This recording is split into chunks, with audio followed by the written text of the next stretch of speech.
Friends, good evening. तो आशा करते हैं आप सब अच्छे होंगे।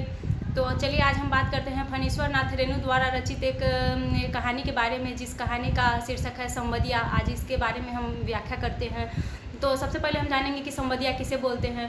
तो संवदिया हम बोलते हैं जैसे हम अपना संवाद किसी को भेजें और वो ज्यों का त्यों जाकर, जिसके लिए हम संवाद बनाए हैं वो जाकर ज्यों का त्यों उसे सुना दे, उसे ही हम संवदिया बोलते हैं।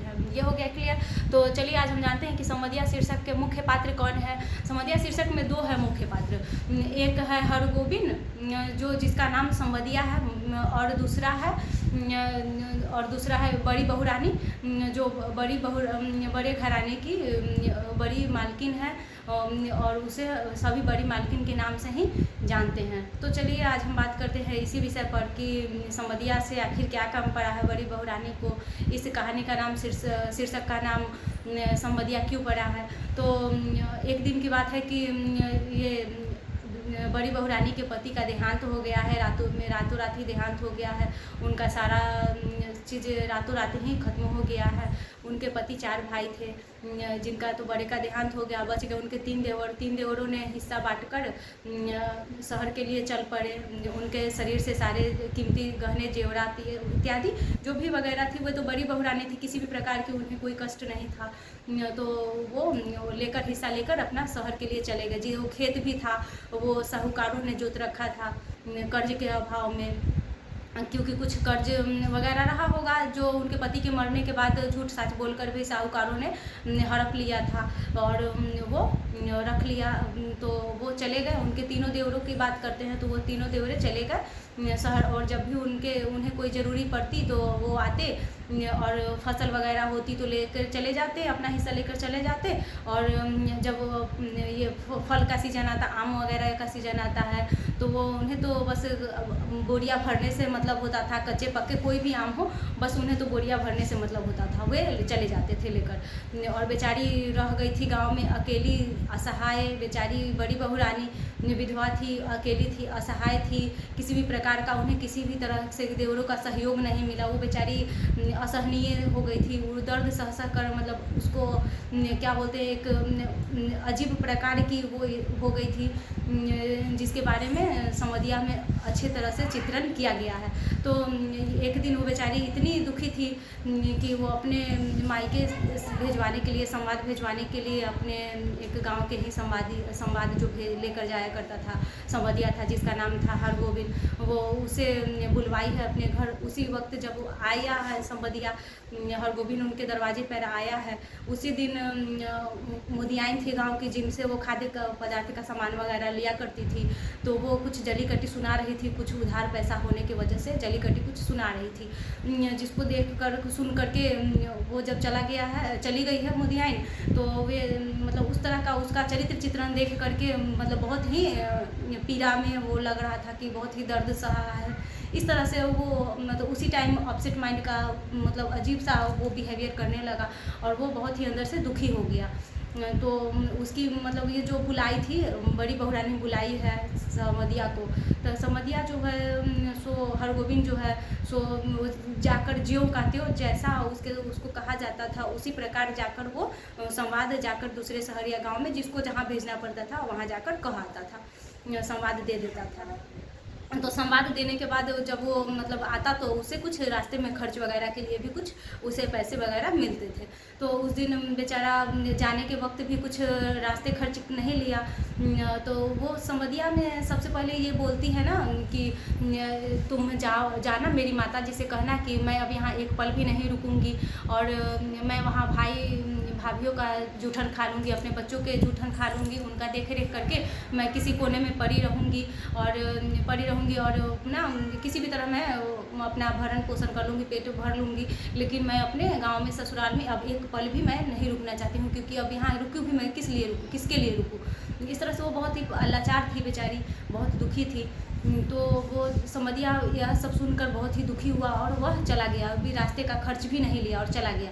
अब वो वहाँ गया तो अब जैसे ही बड़ी बहू रानी के मायके में पहुंचा है, वहाँ वो बहुत ही मतलब उसका गति चल ही नहीं रहा है, पैर उसका चल ही नहीं रहा है कि आगे हम बढ़ पाए, परंतु वो किसी भी तरह धैर्य रखते हुए किसी भी तरह वो उनके घर पहुँचा है।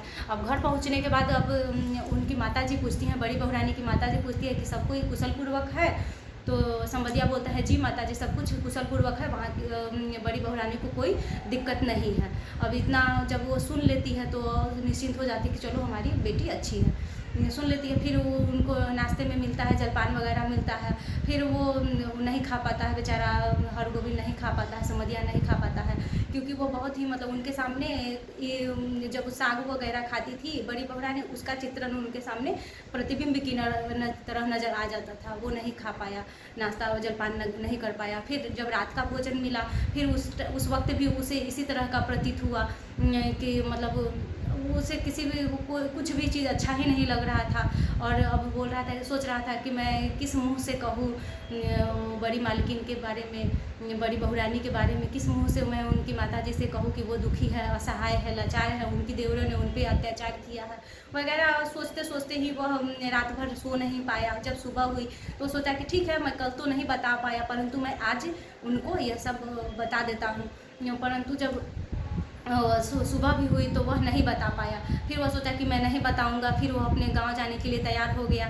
अब गांव जाने के लिए जब तैयार हुआ तो माताजी बोली कि ठीक है, एक आध दिन रुक जाओ फिर जाना। फिर वो समदिया बोलता है, नहीं माताजी मैं नहीं रुक पाऊंगा, मैं अगले दशहरे को मैं बड़ी बहू रानी को लेकर उनको साथ में लेकर आऊँगा। उनसे वादा करके वह चल पड़ा। फिर उनकी माताजी, बड़ी बहू रानी की माताजी अपनी बेटी के लिए, अपनी बेटी के लिए, लड़की के लिए कुछ सौगात के रूप में चूड़ा रख देते हैं बासमती चावल का।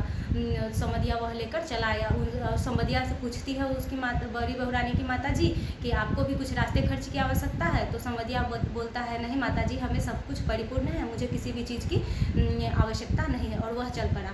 अब वह जब स्टेशन पहुंचा है गाड़ी पकड़ने के लिए तो देखता है कि उसके पास इतने ही पैसे बचे हैं जितना तक वो कटिहार तक की दूरी तय सफ़र कर सकता है। तो जब वो वहाँ तक का टिकट ले लेता है, कटिहार तक का स्टेशन टिकट ले लेता है, और फिर वहाँ से बड़ी बहू रानी का घर का दूरी था लगभग 20 कोस की दूरी पर पड़ता था। फिर वह 10 कोस तो कैसे पार कर लेता है। फिर उसे भूख लगती है। भूख लगने के बाद वह सोचता है कि ये चूड़ा तो बड़ी बहू रानी की अमानत है, ठीक है मैं पानी पी कर के ही अपना पेट भर लेता हूँ। फिर वह पानी पीकर अपना पेट भर लेता है। फिर बात करते हैं, जब वह 10-18 कोस की दूरी पार करता है, फिर वह उसे होश ही नहीं रहता है कि वह कब बेहोश हो गया।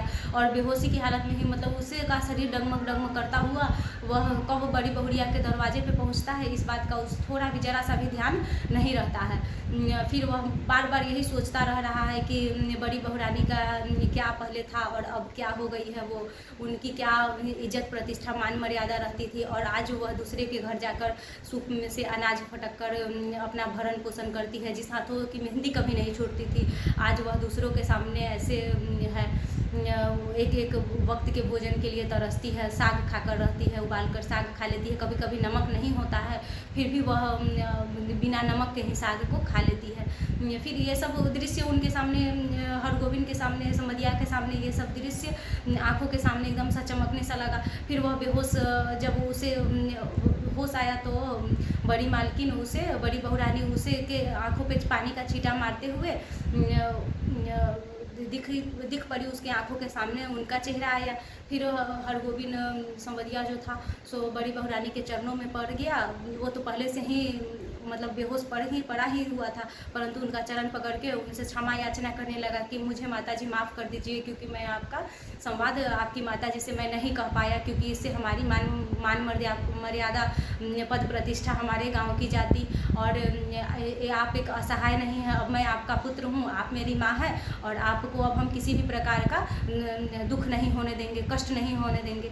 यह सब बातें अब बता ही रही थी, सुन ही पाई जैसे ही ये सब बड़ी बहू रानी जैसे ही ये सब बातें सुनी, उसके आंखों से भी अश्रु छलक पड़े और दोनों ही भाव विभोर हो गए। इतने मतलब इतना अच्छा मार्मिक दृश्य था कि देखने ही लायक था। फिर जब बड़ी बहू रानी हाथ में कटोरी ली थी जिसमें दूध और चूड़ा मसल ही रही थी, शायद वो हरगोविंद के लिए ही मसल ही रही थी और यही सोच रही थी। उनका ध्यान इसी बात पे था कि आखिर हमने हरगोविंद को, संवदिया को ऐसा संवाद लेकर भेजा ही क्यों जिससे हरगोविंद को इतना ज़्यादा दुख हुआ। और उस वक्त से संवदिया हरगोविंद अपनी बड़ी बहू रानी को अपनी माता का दर्जा मानने लगा और उन्हें किसी भी प्रकार का कष्ट नहीं हुआ और वो लक्ष्मी मानता था अपनी बड़ी बहू रानी को और अपने घर पे ही, उनके घर पे ही रहने लगा और सब कुछ पहले जैसा सही पूर्वक चलने लगा। तो चलिए आशा करते हैं कि आप सबको ये वीडियो अच्छा लगा होगा। ये वीडियो हमारे हिंदी के पाठ्य पुस्तक से ली गई है, संवदिया है इसका नाम है, जो आप टाइटल में भी देख सकते हैं और यह स्नातक पार्ट 2 में भी पूछता है। चलिए आशा करते हैं आप सबको यह वीडियो अच्छा लगा होगा। Thanks for watching.